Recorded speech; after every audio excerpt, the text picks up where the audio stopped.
Yeah, the reason why Germans tend to trend more towards multifamily housing as well as renting, it has a lot to do with not only social aspects, but economic aspects as well as historical events.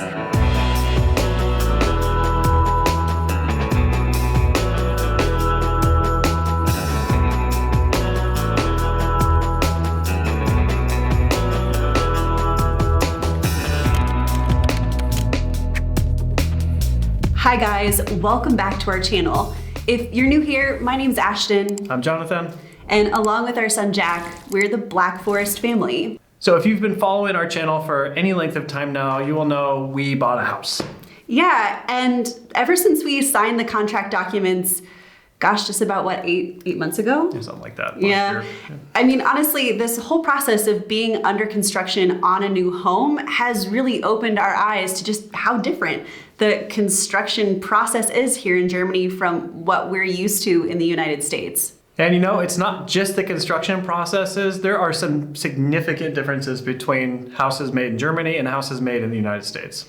Yeah, down to the building materials, the HVAC, but even smaller items like interior detailing such as doors and windows and light switches. Yeah, there's a pretty significant list, I think, that make houses just intrinsically different between the two countries. And you know, that really brings up a great point. YouTube is filled with videos and there are already some really good ones out there that explain some of these differences. You know, yeah, you're right.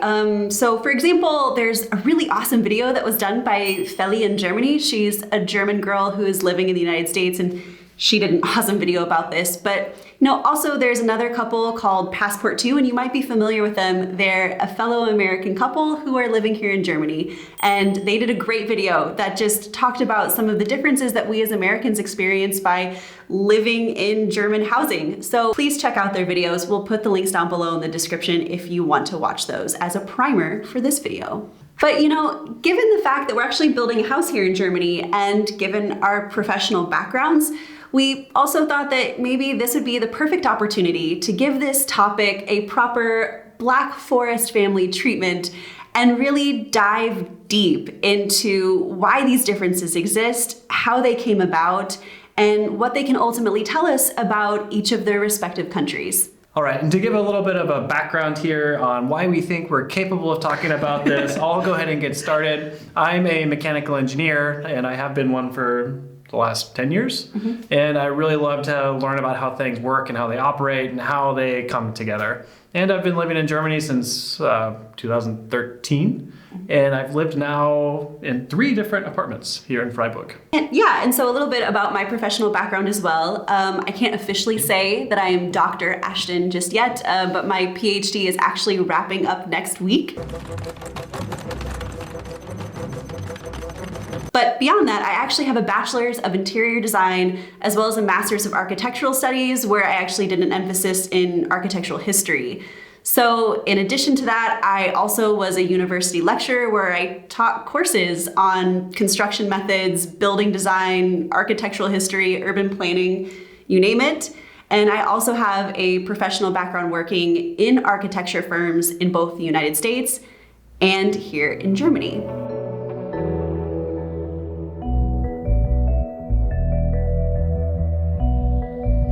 So I think now many of you are probably wondering at this point, if we're gonna be comparing American houses and German houses, how do we know which ones we actually want to examine?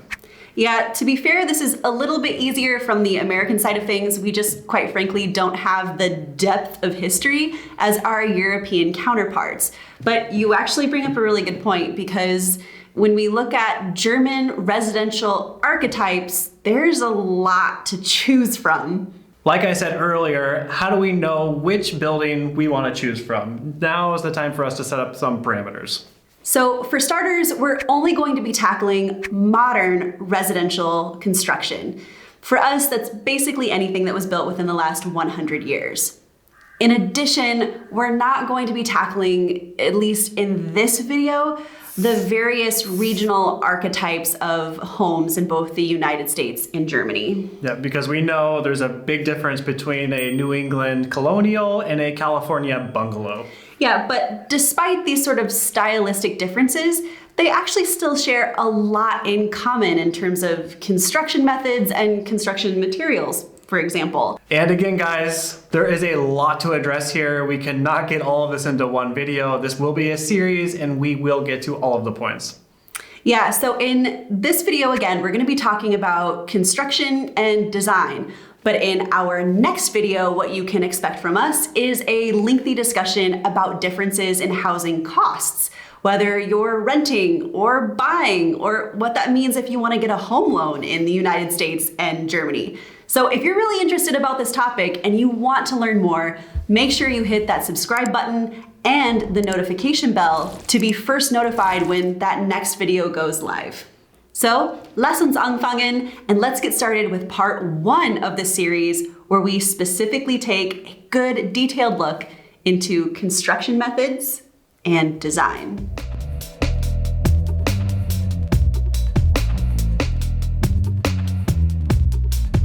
Okay, I think the best place to start out this comparison is to point out the obvious. Americans love having their single family house in their big yard with a white picket fence. This is actually one of the things that is a pretty accurate stereotype for Americans, because really the idea of having your own house in your own piece of land is greatly tied to the American dream. And you know, speaking of this American dream, I feel like this is something I can probably really talk about more in depth, because while I don't want this video to be like a soapbox moment for me, I have had quite a few of you ask about what my PhD dissertation is all about. And again, the sort of Cliff Notes version to all of this is that housing in the United States, especially home ownership specifically, is something that the American government doesn't just promote and encourage, they actually, quite frankly, subsidize it. So home ownership, quite frankly, receives far more federal tax subsidies than rental housing. According to analysis by Novogradac and Company of home ownership and rental subsidies, including in the recent Joint Committee on Taxation report, the federal government will actually provide more than $400 billion in tax subsidies for home ownership over a 5-year period. For rental housing, it's less than $72 billion. Guys, that's a 6-to-1 ratio. So while I don't want to bore you to death with the topic of my PhD dissertation, if you're really that interested, it'll be published later this year. But essentially, all of this is to say that the US federal government far out subsidizes private wealthy homeowners than they do low-income families. And ultimately, that says a lot about what it means to own a home in the United States. So when we were back in the United States for Christmas last year and we were driving through the suburbs, it became absolutely apparent that single family houses were everywhere. People having their own house, their own massive yard, and multifamily houses in many areas are actually very uncommon. Yeah, I don't want to necessarily use the word reverse culture shock, but it kind of was. Kind of, yeah. Right. So, I mean, there's actually some pretty significant statistics that also back up our observation. As of October 2021, there were 208.4 million single-family dwellings in the United States. And by comparison, there were only 37.8 million multifamily units. And guys, when we were driving through the United States over Christmas time, we were in Kansas City and we were in Illinois, and it really just kind of seems like houses just continue to get larger. Yeah, again, I don't know if we've just been living in Germany for too long, but it does seem like things just continue to become more and more massive in the United States. But again, when we came back and we did a little bit more research on this, I guess what we saw, it wasn't just some weird reverse culture shock. There's actually some truth behind it. So the average single family house in the United States has overall increased in size since 2000. It reached its peak of 2,467 square feet in 2015 before falling just a little to 2,301 square feet in 2019. So for our German audience, that's approximately 215 to 230 square meters on average. Which is totally mind-boggling for us because the house we bought here is a little more than half of that. And there are, of course, some reasons for this. America is very large and the land is relatively cheap. There's space for people to spread out and build their own house with their own yard with a big white picket fence.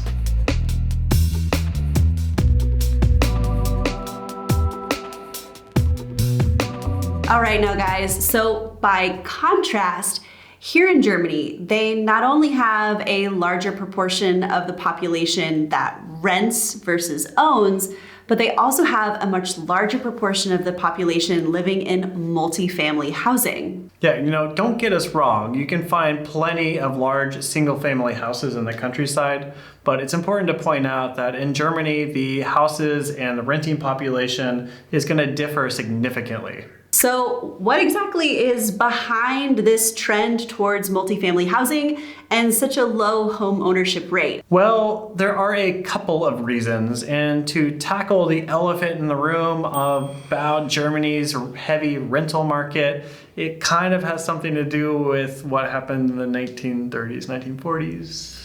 Yeah, that unpleasant business. So by the time Germany's unconditional surrender in May of 1945, it's important to note here that 20% of Germany's housing stock was in rubble.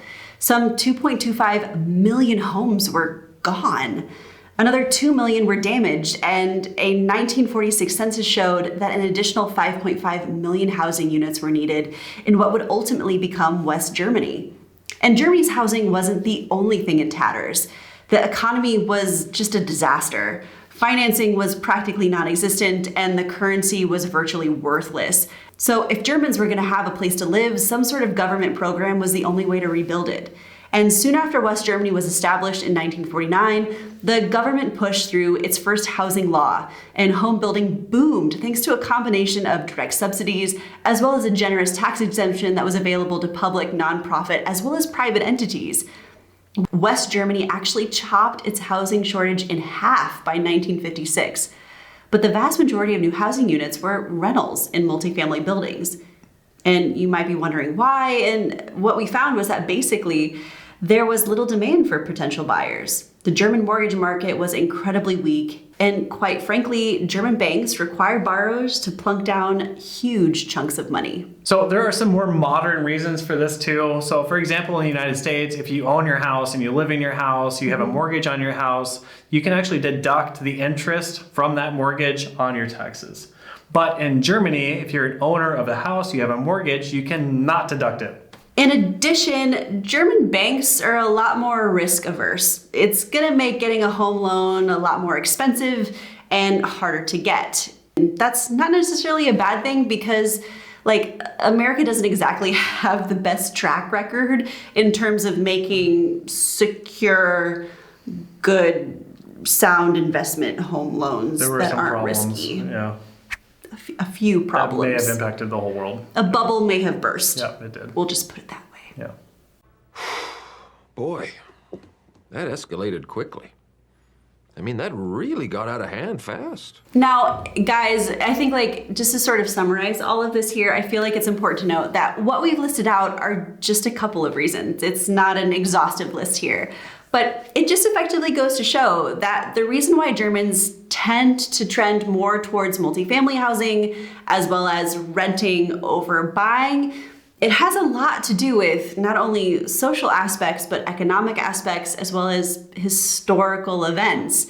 And I think this really just sort of goes to show that you can really learn a lot about a country's history as well as its socioeconomic status by taking a deeper look into what its housing trends are.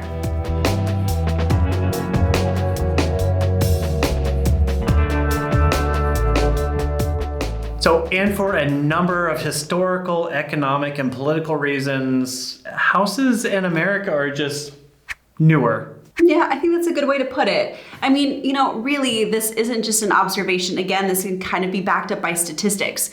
What we do know is that of the 140 million houses in the United States, about 2/3 of them, 62%, they were all constructed since 1970. That means that 2/3 of all of the houses in the United States are about 50 years old or less, which is kind of crazy when you think about just the incredible architectural history that you experience every day living here in Germany. All right, guys, I think one of the obvious points here to make is that houses in the United States can be made relatively cheap and also very quick, which is one of the reasons why in the last 50 years this housing boom has gotten started.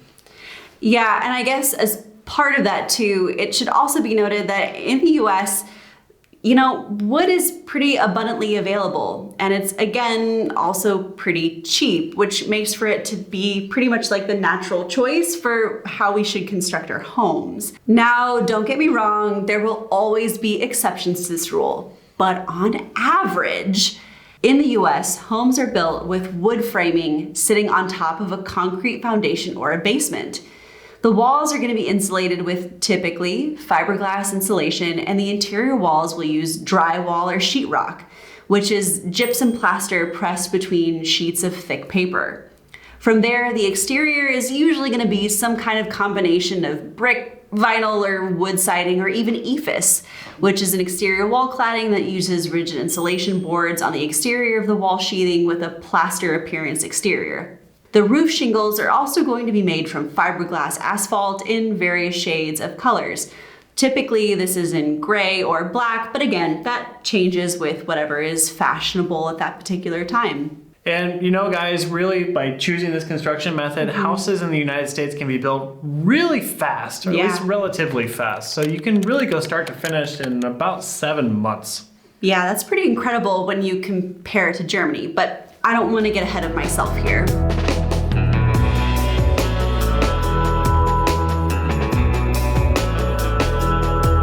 Now, in our experience of actually building a house in Germany, we've actually found that things just tend to take a little bit longer. Yeah, like we signed our contract in June, and when we did that, the foundation was already poured, it was already excavated, obviously, and this is in like a development which has already been under construction for a while. Right. And we hope to move in this August. Yeah, and that's actually been pretty surprising because, like Jonathan said, all of the utilities were there. It was ready to go. It was already really in the process of being built, but we kind of can anticipate at least 14 months before this house is actually finished. And granted, that has a lot to do with the fact that, well, for one, the pandemic has put an incredible stress on the construction industry. For sure. The lead times on materials are so much longer than what they would normally be.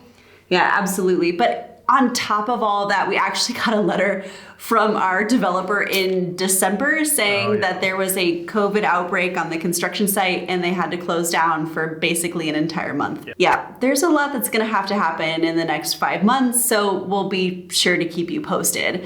But our experience of building a house in Germany actually isn't all that abnormal.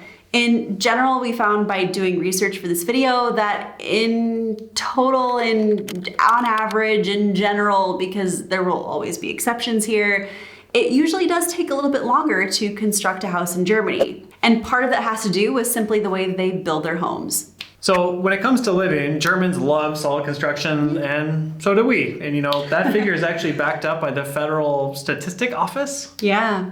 So their findings in specific found that between 2000 and 2015, solid structure houses accounted for 85% of all of the homes built in Germany. So, that's pretty cool. Yeah, and actually our house qualifies as this solid construction form. And let me explain just here a little bit.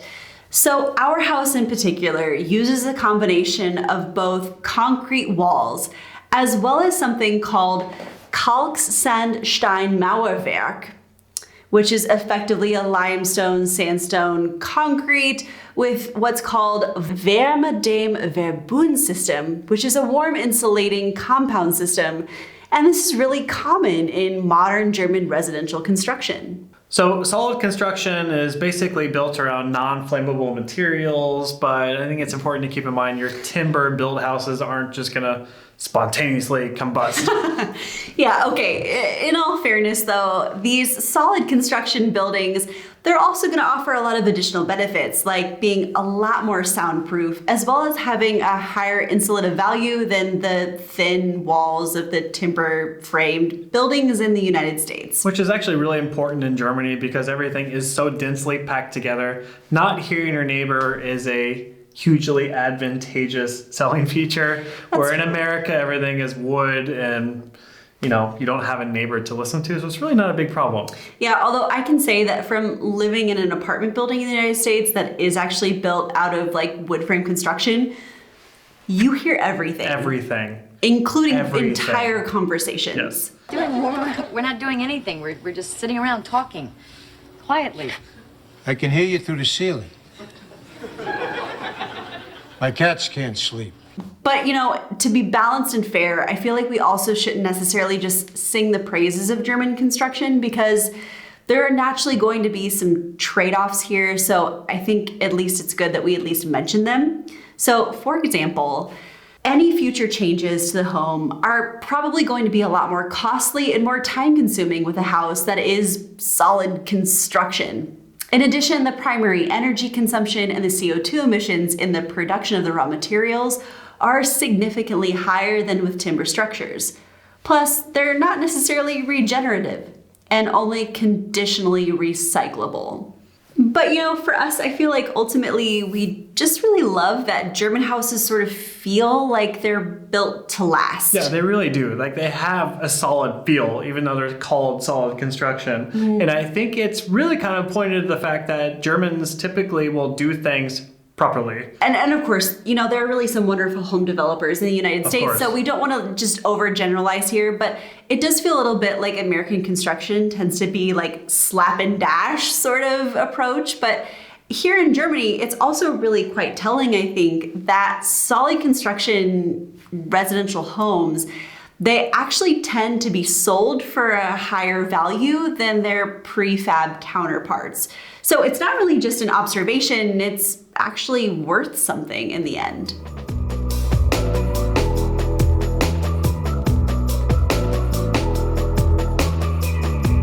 All right, guys, so as a reminder, this is part one of many videos that we're making on the Possibly. topic. The next video that we're going to be covering is the cost, because as we said, we did try to include this in this video and it just exploded out of control, but we will be covering that in more detail next time. And in addition to that, guys, if there's something really specific that you want to learn more about, whether that has to do with renting or buying or the design or the interior fittings, or there are so many different ways that we could take this topic, and we'd love to hear from you. What would you like to see in future episodes relating specifically to housing and residential structures in both the United States and Germany? Because we want to cover all of it. Yeah, so please let us know down in the comment section below. And as always, if you've enjoyed today's video, we would love it if you hit that thumbs up button. And to follow more of the Black Forest family content, hit that subscribe button. So, until next time. Bis bald. Cheers! So in total, Professional. God damn. huge. It's huge. Huge. It's a tradition. It's a tradition, Martin. Yeah, what? Okay. Modern, 100 years. Yeah, well, it depends. Modern is a relative term. Yeah. Some people say modern is anything since Queen Victoria, in the Victorian period, if you really want to get technical with it, but yeah. Maybe really old people would say that. It depends. There's like the industrial age, so anything post-industrial revolution, it's a whole thing. It's a whole thing. I didn't pay attention to that part of school. Okay. So, until next time, cheers. Oh, sorry. Okay, so until next time. I thought you were gonna go.